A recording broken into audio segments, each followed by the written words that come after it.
Bonjour, bienvenue à notre rendez-vous quotidien pour la presse, en ligne et en direct sur EBS. Nous sommes aujourd'hui le lundi 8 février.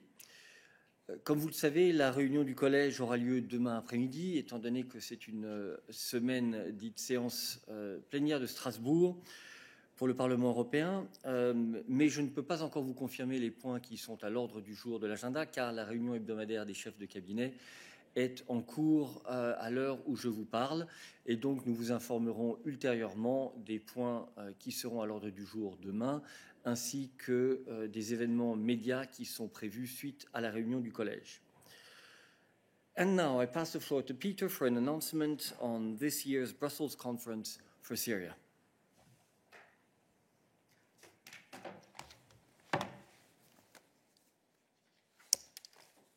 Thank you. Good afternoon.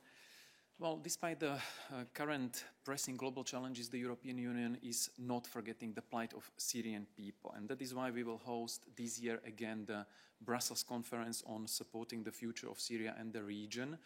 This year, the 5th edition will take place on 29th and 30th of March, and due to coronavirus pandemic, it will take place in a virtual format. 10 years into the conflict, the situation in Syria and in the region remains highly critical, and now also made even worse through coronavirus pandemic and its consequences. And this even underlines and even magnifies the problems and the dire situation inside Syria, and also the condition of Syrian refugees in the host communities in the neighboring countries. And these Brussels conferences over the last few years, they always became an opportunity to reaffirm the international support for the Syrian people and to the efforts of the United Nations to bring and to find a political solution to this conflict.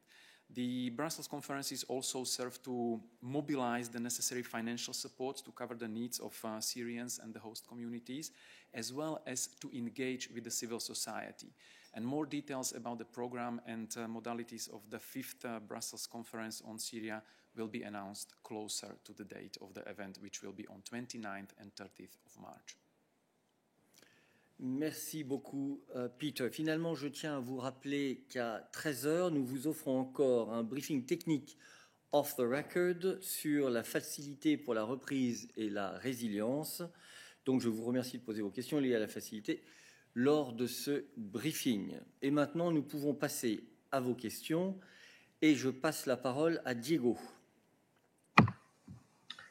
Oui, bonjour Eric, tu m'entends? J'entends, bonjour. Ah, bonjour, tu étais chez le coiffeur, je vois. Non, je ne suis pas allé chez le coiffeur, je me suis fait tondre les cheveux par mes filles, voilà, pour qu'il n'y ait pas de malentendu. Comme ça, merci beaucoup pour me passer, pour avoir éclairci ça. J'ai une question sur les révélations Open Books qui ont été publiées ce matin dans divers journaux européens. Ma première question est assez simple. Est-ce que vous avez un commentaire général à faire sur ce qui est dit, vu que ça se passe quand même dans un pays membre de l'Union européenne? Et ma deuxième question est si de telles pratiques comme révélées dans ces articles sont toujours possibles au sein de l'Union européenne, est-ce que la Commission européenne pense que les règles du jeu qui ont en cours maintenant vont assez loin pour ne pas rendre possible l'évasion fiscale ou comme on dit ça un peu plus gentiment, l'optimisation fiscale abusive? Merci beaucoup. Merci beaucoup, Diego. Dan Ferry, qui normalement s'occupe de ce dossier, n'est pas là cette semaine, mais il est efficacement remplacé par Martha, qui va donc essayer de répondre à tes questions. Bonjour Diego, bonjour tout le monde. Nous avons effectivement vu les reports dans les médias sur l'investigation sur les sujets d'évasion de taxes et des problèmes au sujet des règles de anti-money laundering, donc politique donc, au Luxembourg. Ce que je peux dire pour l'instant, effectivement, c'est des commentaires généraux sur ce que l'Union européenne fait dans ces domaines-là. Donc, pour ce qui est de la partie taxation, ces investigations sont bien évidemment des éléments d'information importantes qui aussi poussent à des changements en exposant les failles qui peuvent exister dans les systèmes. Je tiens à souligner que la Commission a été extrêmement proactive ces dernières années pour s'occuper donc de ces sujets et a donc poussé un agenda ambitieux pour tous qui est la transparence sur les sujets de taxation et ce qu'on appelle en anglais « Fight Aggressive Tax Planning », donc la question d'optimisation fiscale. Merci beaucoup, Eric. Et donc, nous avons effectivement en ce moment un système législatif en place qui est robuste au niveau européen. Et donc, nous avons des standards de transparence fiscale qui sont une des plus élevées dans le monde. Mais ça veut dire bien évidemment pas qu'on doit être passif sur ce sujet. Et donc, on va continuer à renforcer notre arsenal de règles qu'il y a sur ce sujet. Je peux citer notamment notre plan d'action au niveau des taxes qui permet aux autorités un meilleur échange des données sur ce sujet et donc peut également contribuer à renforcer la mise en œuvre des règles existantes sur ce sujet et donc combattre l'optimisation fiscale et l'évasion fiscale. Effectivement, un autre angle de ces révélations concerne nos règles au sujet du money laundering, durant le blanchiment d'argent. Et donc, effectivement, c'est un sujet également qui est traité au niveau européen et donc c'est également un sujet très important pour la stabilité financière au niveau de l'Union européenne. Parce que, bien sûr, des problèmes au niveau d'un État peuvent avoir des conséquences pour d'autres. C'est pour cela qu'on a renforcé également notre arsenal à ce sujet également. Il est très important également que ces règles soient bien supervisées au niveau européen pour combattre le crime et notre système financier. Donc nous avons également à ce niveau renforcé nos règles existantes qui sont également une des plus robustes au niveau international. Donc nous travaillons à renforcer la supervision au niveau européen et le renforcement de la mise en œuvre des règles existantes. Je vais juste rappeler qu'en mai dernier, la Commission a adopté un plan d'action qui est très compréhensif pour justement s'occuper des problèmes de blanchiment d'argent et de financement du terrorisme. Il se focalise sur la mise en œuvre de ces règles, donc meilleure supervision, meilleure coordination au niveau des autorités nationales et donc un rôle important au sujet aussi de la mise en œuvre des standards au niveau européen, au niveau international. Et peut-être également important de rappeler que la Commission va présenter des propositions législatives sur la question de blanchiment d'argent en 2021, donc cette année encore. Merci Martha. Je crois que tu voulais dire que le plan était très complet par rapport au blanchiment d'argent. Je repasse la parole à Diego qui a un follow-up. Indeed, a follow-up. My first one being, did you learn anything new or spotted something in the revelation so far? Because more will come, where you said, okay, this is something that we didn't know, that we didn't see, that we should monitor better. So, well, concrete issues, basically. And my second question being, yeah, I'm well aware of that the Commission was very proactive on this during the last years. Nevertheless, I mean, the political narrative by the Luxembourgish government has been, yeah, we play along the European rules. Nevertheless, every 18 months, there are new revelations that show that actually, well, Luxembourg plays along the rules, but nevertheless, there is still aggressive optimization. And therefore, my question is political. Are these rules good enough? If I can say just one word, these revelations or these articles were published this morning in a certain number of newspapers. The articles are very detailed. They contain lots of different types of information and analysis. So obviously it is something that we are taking in for the moment and will be looking at.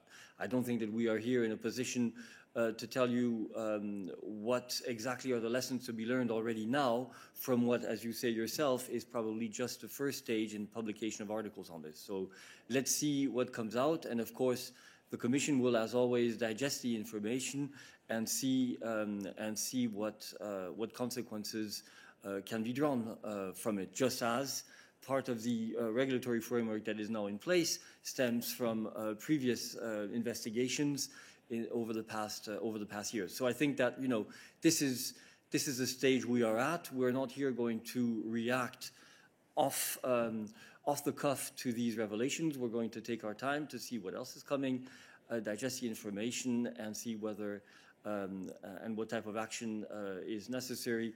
Although Marta has already described to you quite in some detail what are the things that are in the works already.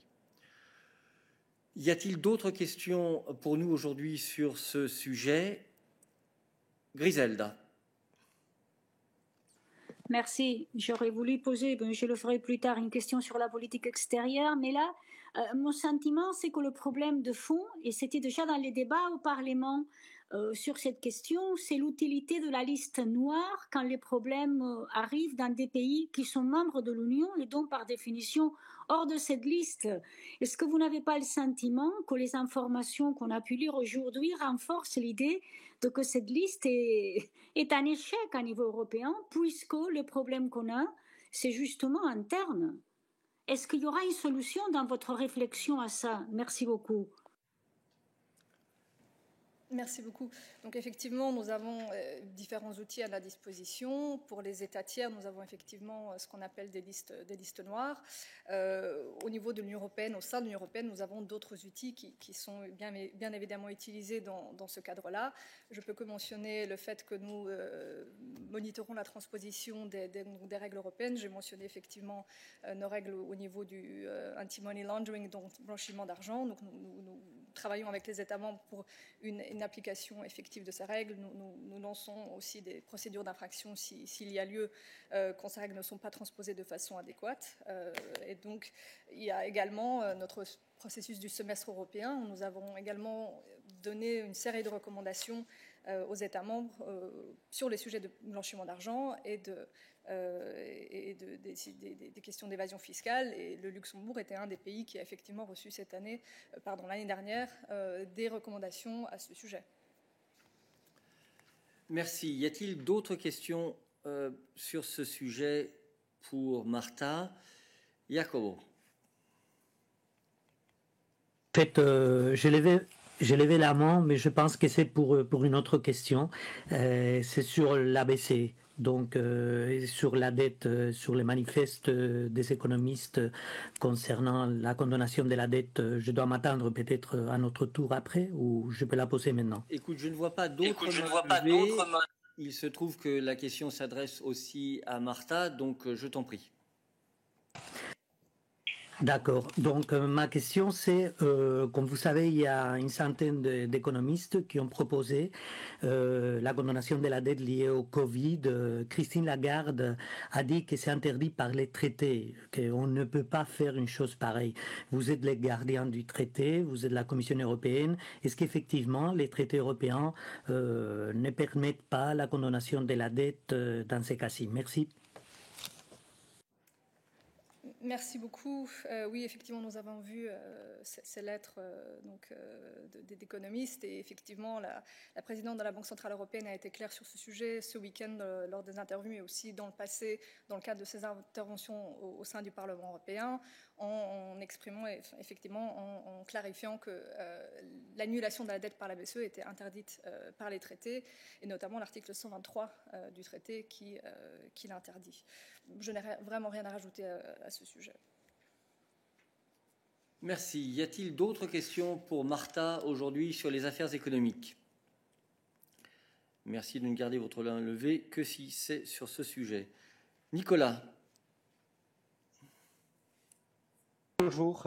J'avais une question, si vous permettez, donc Nicolas Gros-Verret de Sud-Ouest B2, sur la libre circulation des personnes. Je pense que c'est, Marta, tu en as la charge également.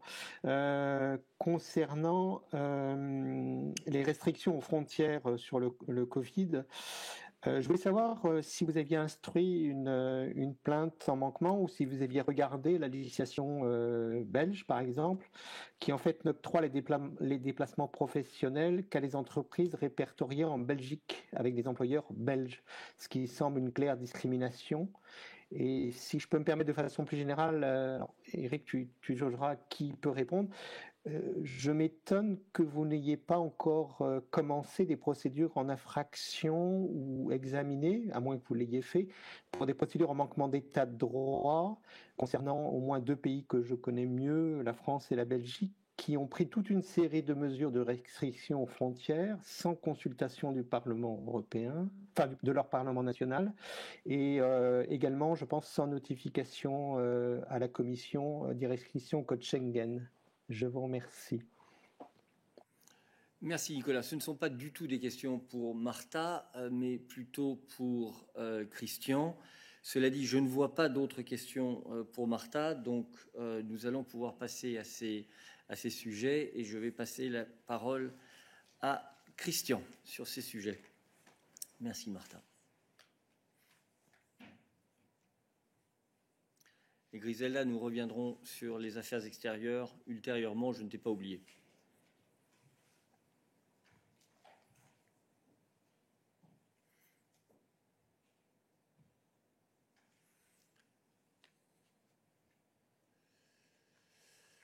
Christian.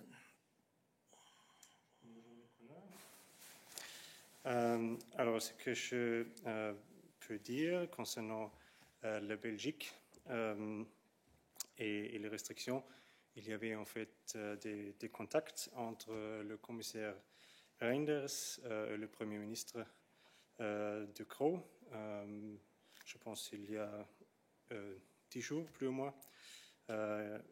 Et aussi des contacts avec le ministre de la Justice qui ont donné des explications et justifications concernant les restrictions en place en Belgique. Et il y a encore les contacts qui continuent contre les autorités belges et les services de la Commission. Alors, ce que je peux dire à ce stade, c'est que nous examinons la situation.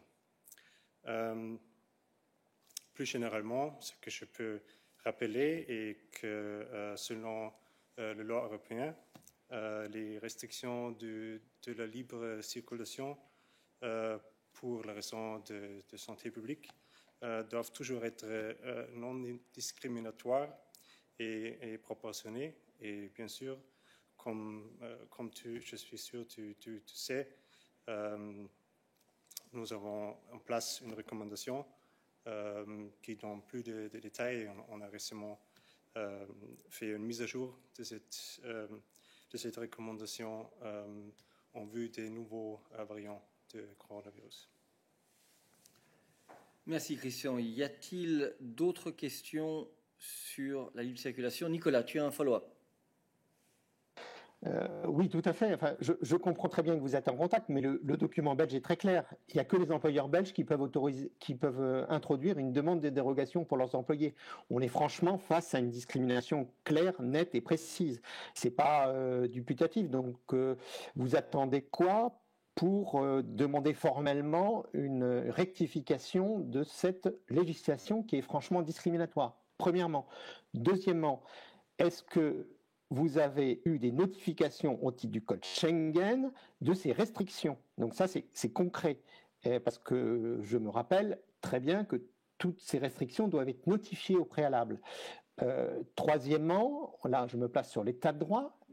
Les assemblées, les chambres des députés ne sont pas saisies. Donc ces règles sont faites sans consultation des assemblées normalement constituées, c'est-à-dire de la loi. Donc donc sont contraires à la Convention européenne des droits de l'homme et à la Charte des droits fondamentaux, parce qu'il y a des peines qui sont édictées au niveau pénal et qui ne sont pas prévues par la loi. Donc je voulais savoir où vous en êtes. Je pense qu'avant de s'intéresser à des discriminations et des violations des droits de l'homme dans les autres pays, on est face aujourd'hui à une claire violation des règles démocratiques, pas pour une question de 3 jours, mais pour des questions de mois, sans durée définie. Donc je voulais savoir ce que vous faites au niveau de la Commission européenne sur cet aspect-là. Merci Christian. Est-ce que tu peux rajouter quelque chose? Merci Nicolas. Je n'ai pas grand-chose à ajouter. En fait, comme je dis, j'ai dit tout que je peux dire en ce moment concernant la Belgique, on est en contact. Et c'est exactement une des questions que j'ai abordées avant, la question de non-discrimination, qui est bien sûr important pour nous.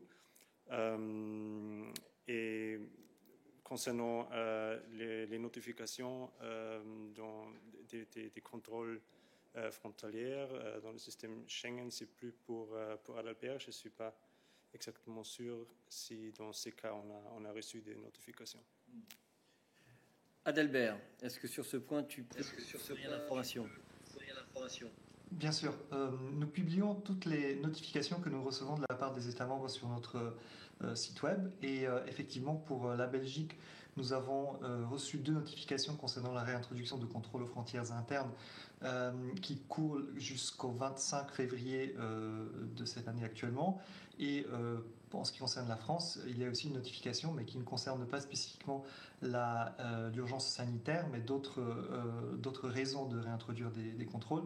Et cette notification court jusqu'au 30 avril 2021. Et dès que nous avons de nouvelles notifications, comme dit, nous les publions sur notre site web.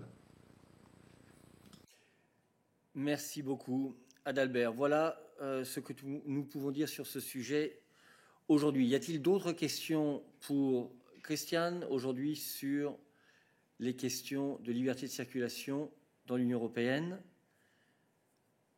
Je n'en vois pas et donc je reviens vers Griselda pour sa question Affaires extérieures. Super. Merci beaucoup. Moi, j'aimerais savoir si à propos du voyage de M. Borrell à Moscou, j'aimerais savoir si le haut représentant a eu l'occasion de parler de son voyage avec Mme von der Leyen et si elle le soutient face à ceux qui critiquent ces voyages en considérant que ça a été un échec. Et je voudrais aussi savoir si le collège va parler du sujet le mercredi dans sa réunion. Merci. Merci beaucoup pour ces questions, Griselda. Effectivement, comme lors de chaque réunion du collège, le haut représentant aura l'opportunité de faire un tour d'horizon des principales questions internationales et bien entendu, il sera certainement amené à faire le bilan de son voyage à Moscou de la semaine dernière. Comme tu le sais, la présidente est en contact de manière permanente avec les membres du collège et donc avec le haut représentant aussi par divers moyens. Bien entendu, la présidente de la Commission exprime tout son soutien aux représentants pour ce voyage à Moscou, qui était un voyage extrêmement délicat. On le savait avant qu'il ne se rende à Moscou, et les faits l'ont certainement confirmé. Je crois que ce qui est important, c'est qu'il faut que l'Union européenne puisse écouter, que le collège, puisse écouter le rapport de M. Borrell sur ce voyage et analyser les leçons qui peuvent être tirées de ces rencontres lorsqu'il était à Moscou la semaine dernière. Tu as un follow-up? Merci beaucoup. Donc, je comprends bien que pour Mme von der Leyen, le voyage était nécessaire, comme pour M. Borrell, malgré les résultats, quoi. J'ai déjà eu l'occasion de répondre à plusieurs reprises à cette question. Oui, bien entendu, le voyage est nécessaire. Le haut représentant, vice-président, en avait informé le collège en avait discuté. Ce n'est pas parce qu'un voyage s'annonce difficile qu'il faut y renoncer. Nous devons avoir un dialogue avec les autorités russes, un dialogue franc sur les nombreux points dans notre relation qui sont à l'heure actuelle extrêmement compliqués. Et je crois que c'est exactement ce qui s'est passé.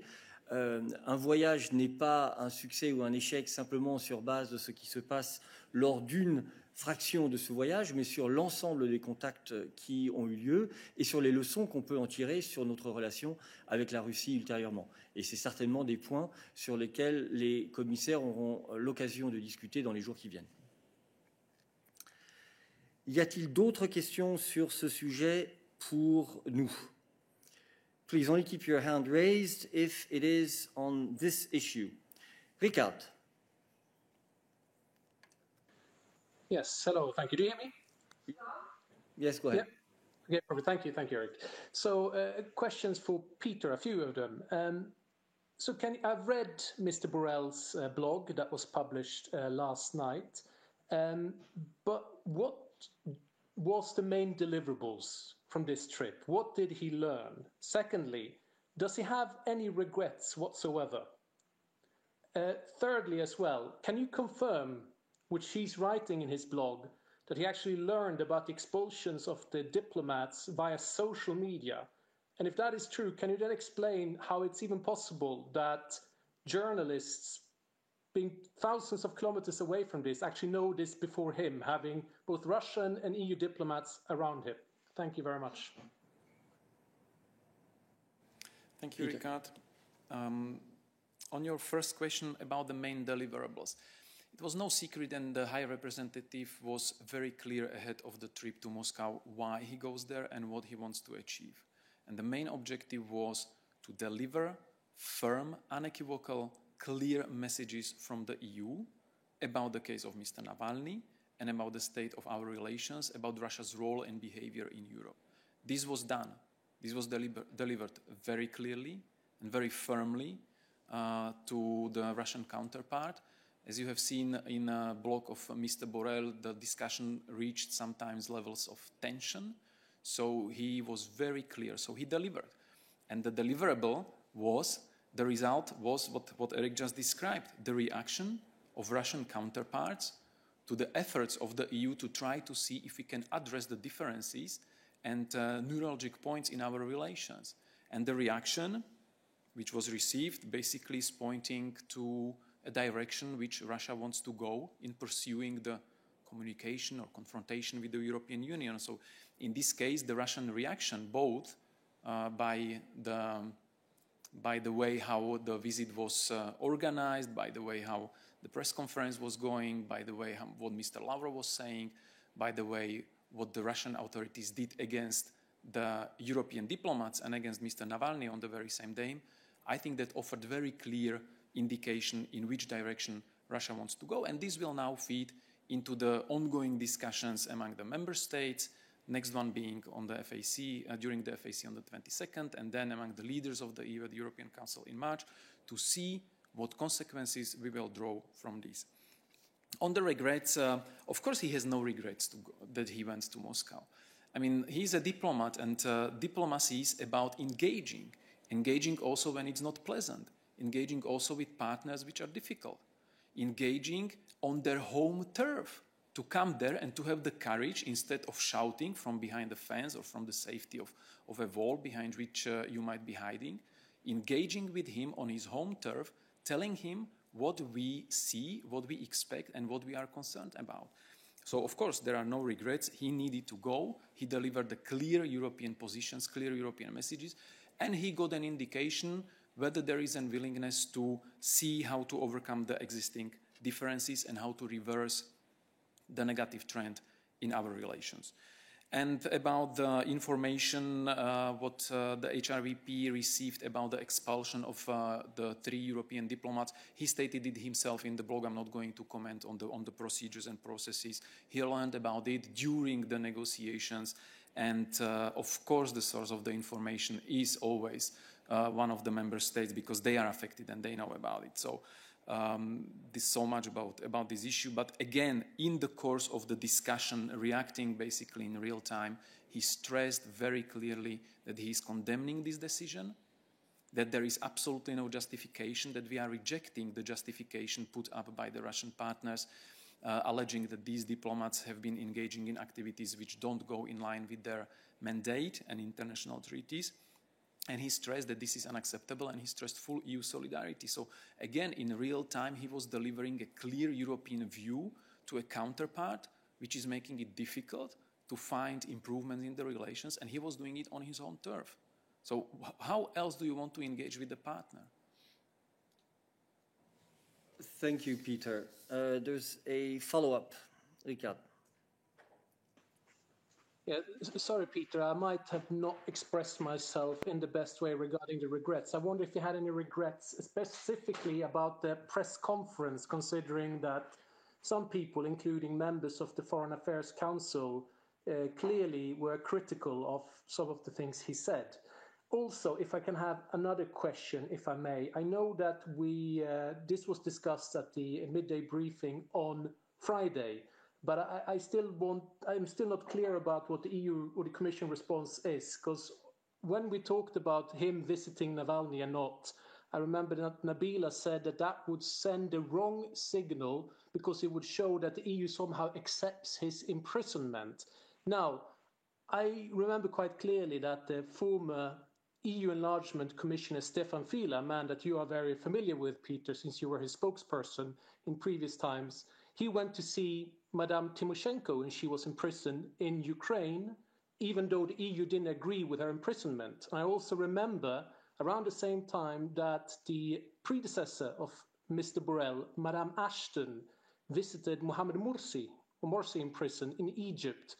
And that was also something that the EU were very much against. So when did this EU policy change that we don't visit, or that you guys don't visit political prisoners that you don't consider to be political prisoners that have been wrongfully imprisoned? Peter. Thank you, Ricard. On the first point or specification, I would again just quote the wiser words which have been said here by Eric, that the press conference was basically just one part of the overall picture. So one has to focus on the overall picture. About what you are saying, the discord or the reactions from some members of the Foreign Affairs Council, well, there will be Foreign Affairs Council on the 22nd of February. There will be opportunity to discuss thoroughly among the ministers with the HRVP the consequences of what happened in Moscow and how Russia took our signals and our readiness to engage. The same was happening before the trip. There was also discussion at the FAC, and HRVP was explaining very clearly why he goes and what he wants to achieve with this visit. On this, the discussions are ongoing. Again, we were never making any secret about the aims of the visit and about the objectives, and these objectives have been delivered. On these objectives, the HRVP delivered. Now, when you are talking about Mr. Navalny and the possible visit to the prison, it's not about changing the policy. It's not changing the principles or something. What Nabila explained on Friday was very clear. You have to see each case as very specific. We have different level of relationship with our partners, with the third countries, and we have very different circumstances right now in that particular moment. And everything is taken into account when it comes to seeing whether it is possible, necessary, or conducive in that particular moment to proceed with a specific step. Now, on Mr. Navalny, the HRVP stated, again, one of these objectives was to be very clear about EU's position on the case and handling of Mr. Navalny by the Russian authorities. He did it. We also were in touch with the team of Mr. Navalny during the course of the visit and ahead to see how could we proceed in this direction. And let me reiterate maybe one thing, that the strong EU message on the sentencing and treatment of Mr. Navalny was passed. The HRVP demanded his unconditional and immediate release, as well as those people who have been arbitrarily detained in connection with his return. He also stressed to the Russian partners the call from the EU, repeated call, about the urgency to investigate the assassination attempt with chemical agent against Mr. Navalny. Nothing was done on this. He delivered this message once again. Now, of course, there was a discussion, and in the course of the heated discussion on Friday with Minister Lavrov, the HRVP then asked Minister Lavrov if he could meet Mr. Navalny during this visit, as per usual diplomatic practice, which was applied under specific circumstances also in the past, as you explained. And against this usual practice, Minister Lavrov referred the HRVP to make a direct request to the court. Now, if you are familiar with the procedures, with the court procedures in Russia, you would know that it would take much more time than the duration of the visit, so the issue was then done. But again, I would like to stress that senior member of HRVP's delegation met with Mr. Navalny's lawyer, during HRVP's visit, and we maintain the contact with his team, and this is very important. Thank you. I see many hands raised on this issue. Nicolas. Bonjour Peter. Je voulais savoir pour ma part si le représentant a parlé d'éventuellement suivre des sanctions. Est-ce que ça veut dire qu'il compte avant lundi ou d'ici lundi actionner notamment le mécanisme de sanctions sur les droits de l'homme et introduire une proposition de ce fait? Et deuxièmement, je voulais savoir ce qu'il pensait du montage qu'ont fait les Russes de ces déclarations sur le vaccin Covid-19 Sputnik et de la façon dont ça a été interprété au niveau dans l'opinion publique. Je te remercie beaucoup. Merci. Au niveau des opinions publiques en Europe ou en Russie?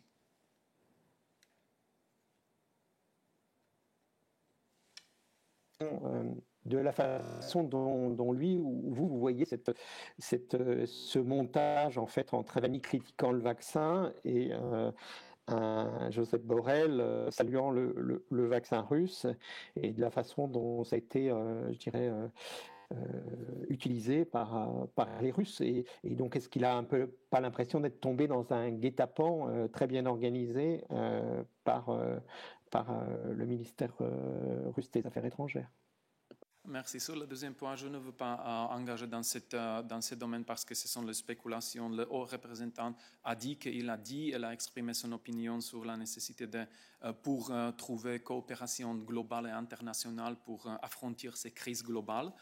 Et la première question sur les sanctions, il a indiqué que les pays membres dans les discussions sur les implications et conséquences de cette visite vont discuter aussi cette option, ces possibilités, mais comme toujours, le processus sur désignation, sur voir comment on peut réagir avec les mesures restrictives, avec les sanctions, c'est un processus confidentiel et ce n'est pas pour nous faire commentaire sur ce processus. La chose très importante est que nous avons déjà beaucoup de substances, beaucoup d'input, comme on dit en anglais, input, pour les discussions des pays membres. Nous avons vu la réaction russe et c'est maintenant pour l'Union européenne pour discuter et juger la réponse appropriée. Et on va commencer avec la discussion demain dans le Parlement européen et aussi dans le Conseil des affaires étrangères le 22e février. Merci. David. Oui, merci Eric. David Carretta, Radio Radicale. J'aurais plusieurs questions en fait. La première, tu as dit que le haut représentant a donné les messages et de ce point de vue, ça a été, disons, un succès.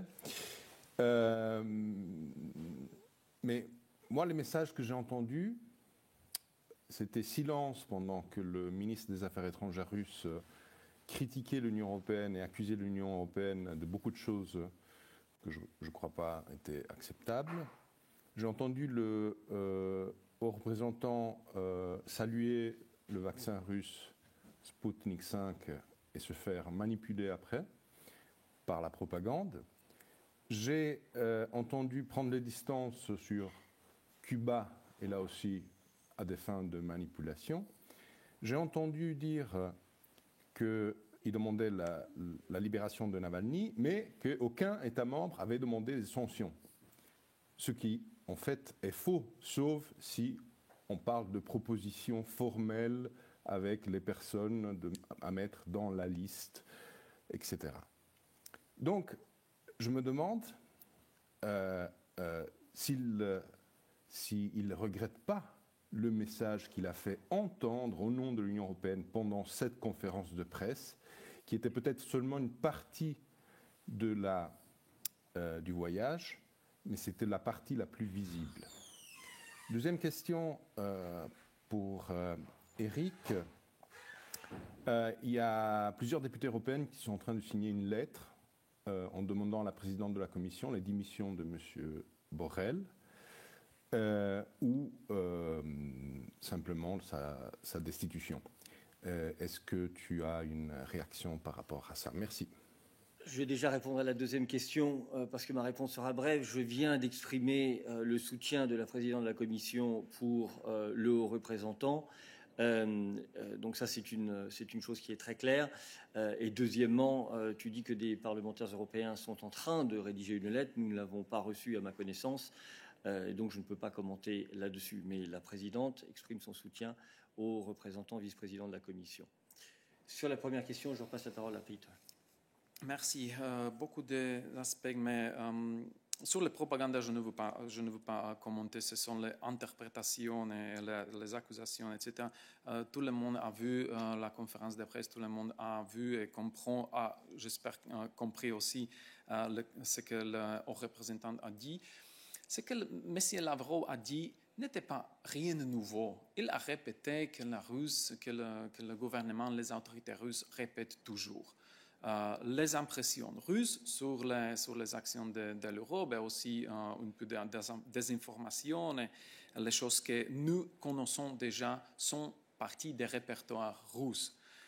Pour le haut représentant, la conférence de presse, ce n'est pas une plateforme pour avoir les discussions ou les confrontations. Le haut représentant est diplomate. Elle était très claire avec le message qu'il voulu délivrer ou livrer dans la conférence de presse, dans sa introduction, dans son remarque de conférence de presse. Et vous avez dit que la conférence de presse, c'était une partie plus visible, mais ce n'était pas une partie avec plus de substance. Les substances, le contenu est discuté dans les négociations. Et on a eu une négociation très longue, avec les niveaux de tension aussi, très, très féroces aussi, où les représentants étaient très clairs sur les messages de l'Union européenne et aussi sur l'opinion des côtés européens sur les actions russes. Donc, les autres choses, ce sont l'interprétation que je ne veux pas commenter, mais il n'y avait silence des parties des représentants parce qu'elle était très vocale dans les plateformes des négociations avec M. Lavrov.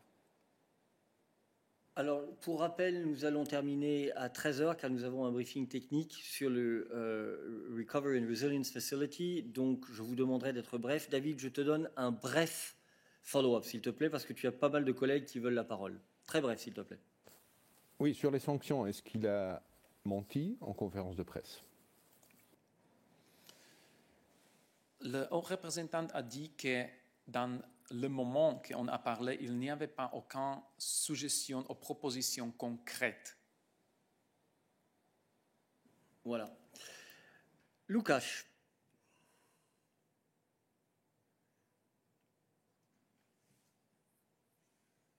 Hello? Yes, Łukasz, you have the floor. In recent years, the European Union imposed several types of sanctions on Russia.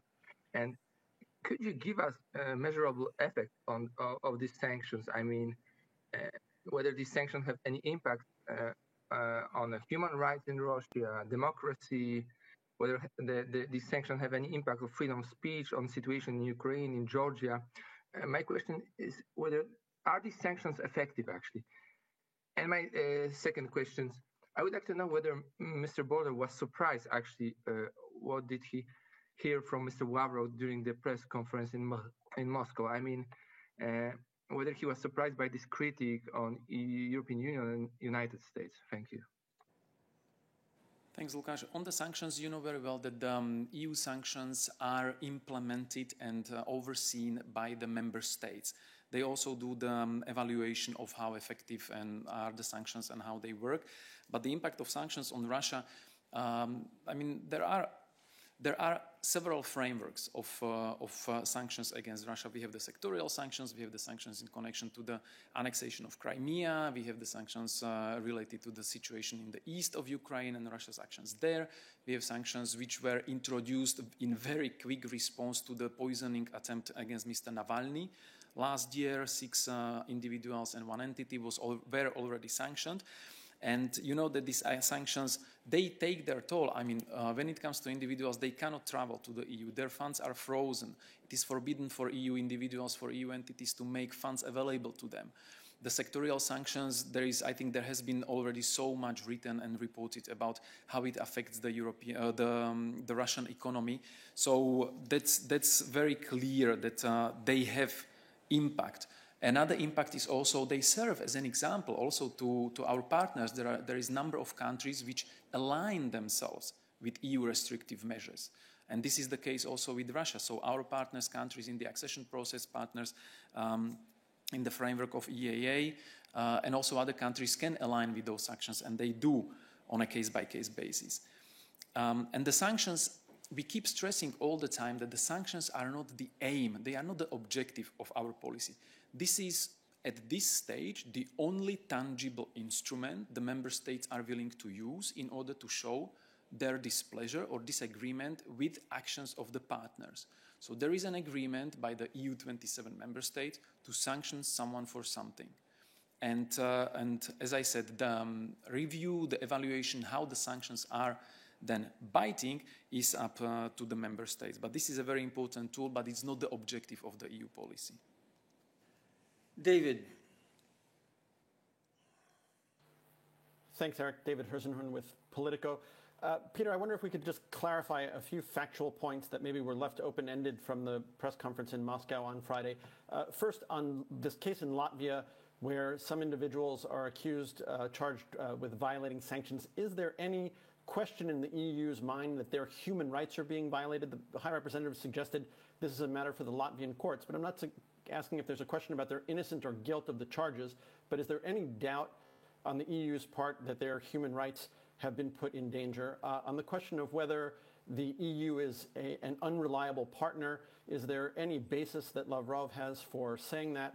On Cuba, if you could just say, is there a basis for equating the U.S. embargo and other measures with Crimea sanctions, or does the EU, in fact, reject that comparison that the foreign minister had made there? And then one question, if you would, on the High Representative's blog, which is out, where he wrote, "I returned to Brussels with deep concern over the perspectives of development of Russian society and Russia's geostrategic choices." I think we often hear, as Navalny and others testified to the European Parliament in November, an urge to keep the Russian people and society separate from the government and its geostrategic decisions. And is the High Representative suggesting there that, in fact, he equates those two, that he's both worried about the development of Russian society and where the Russian people are in combination with the decisions and actions being taken by the Kremlin? Thank you. Thank you, David. I take it from the end. Well, he meant it more in terms of that he's worried and concerned by where the Russian people are being taken. That's by the current behavior of Russian authorities. You know very well that one of the principles of our policy with Russia, how to deal with Russia under current circumstances, is to increase our engagement with civil society. And that's why the High Representative during his trip to Moscow had also a number of meetings with representatives of civil society, NGOs, academic sector, with people who we want to support and engage with, despite the fact that they are facing more and more restrictions in the society. On the Cuban issue, let me just set something straight. I mean, the HR was asked about the EU-Cuba Joint Council, which he was chairing, and also this last-minute decision by the outgoing Trump administration to designate Cuba as a state sponsor of terrorism. And he conveyed EU position on this. The EU position is not new. I mean, we shared it days before with a number of media, immediately after the outgoing US administration put Cuba on this list. So it was not secret. It was not nothing new what HRVP said. And this is EU's position on the matter doesn't change no matter whether we are in Brussels, in Moscow, in Havana, or in Washington, it's still the same. And by the way, it was also contained, this position was also contained in the final press release after this EU-Cuba Joint Council. On the case of Latvian journalists, I think this is more for my colleagues dealing with justice affairs, but HRVP was very also clear in responding to the case, saying we have a functioning and independent rule of law system in the European Union with independent judiciary. So whatever problems there are, they are being addressed through this system, and people can have guarantee and rights that it will be addressed in independent, impartial way, taking into account and respecting their rights, and not to prosecute people for their political convictions, and not to try assassinate people for their political engagement. Merci. Camille.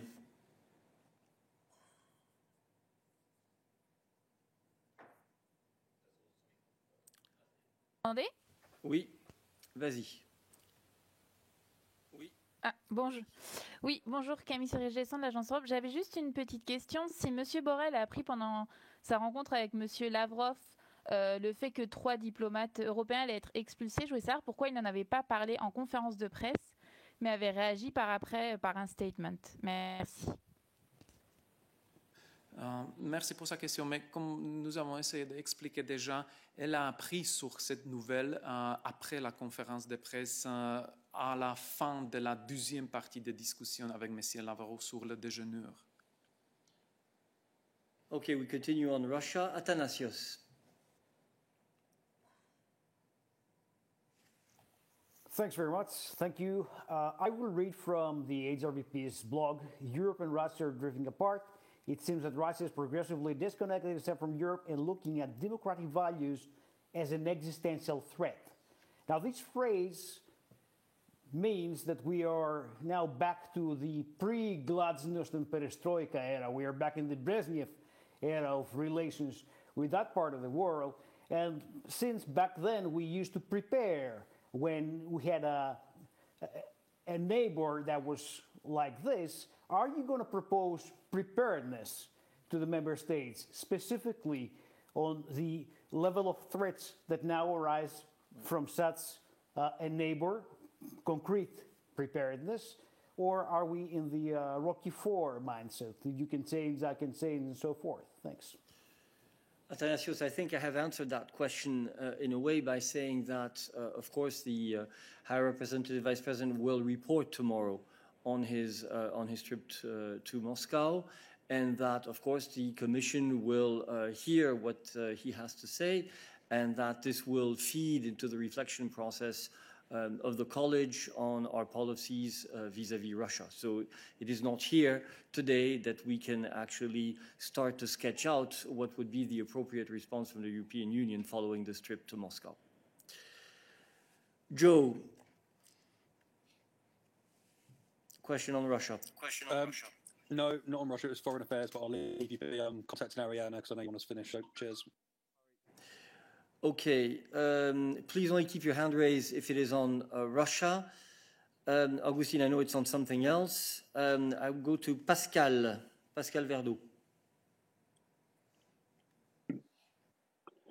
Oui, bonjour à tous. Je voulais prolonger la question de David tout à l'heure sur la colère d'un certain nombre de députés européens. Ce matin, un député européen disait que finalement, la diplomatie européenne, c'était un couteau sans lame. Un autre d'un groupe politique important affirmait que M. Borrell était parti à Moscou sans véritable mandat politique, en tout cas sans mandat politique robuste. Et finalement, on s'aperçoit, eu égard au peu de résultats de ce voyage, on s'aperçoit en creux que le poids politique de la diplomatie européenne par rapport aux géants russes est effectivement très, très limité. Tu as dit tout à l'heure à la tribune que M. Lavrov, sur le fond, tenait déjà ce type de propos. Sur la forme, il a été d'une brutalité assez extraordinaire. Et ma question est la suivante.